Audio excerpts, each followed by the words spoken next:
কি Spain ready তো বিশ্ব চ্যাম্পিয়নদের সঙ্গে ম্যাচ খেলার জন্য? সেমিফাইনালে শেষ মুহূর্তে দুর্দান্ত ক্যামব্যাক করে ইংল্যান্ডকে 2-1 গোলে হারিয়েছি। এবার তোমাদের পালা, কারণ বিশ্বকাপের ফাইনালে আমাদের প্রতিপক্ষ এবার তোমরাই।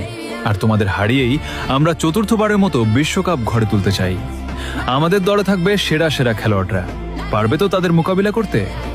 আমাদের গোলবারে থাকবে এমিলিয়ানো মার্টিনেজ, আর ডিফেন্সের দেয়াল হয়ে দাঁড়াবে নাহুয়েল মোলিনা, ক্রিস্টিয়ান রোমেরো এবং নিকোলাস তাগলিয়াফিকো। মিডফিল্ড সামলাবে Rodrigo De Paul, Leandro Paredes, Enzo Fernandez এবং অ্যালেক্সিস ম্যাকঅ্যালিস্টার। আর আক্রমণ ভাগে থাকবেন হুলিয়ান আলভারেজ, লাউতারো মার্টিনেজ এবং সবার সেরা আমাদের অধিনায়ক লিওনেল মেসি। ফাইনালে বিশ্ব চ্যাম্পিয়ন এই দলের সঙ্গে ম্যাচ খেলার জন্য সত্যি স্পেন প্রস্তুত তো? তাহলে দেখা হচ্ছে বিশ্বকাপের মহারণে 20 তারিখ রাত 1টায়।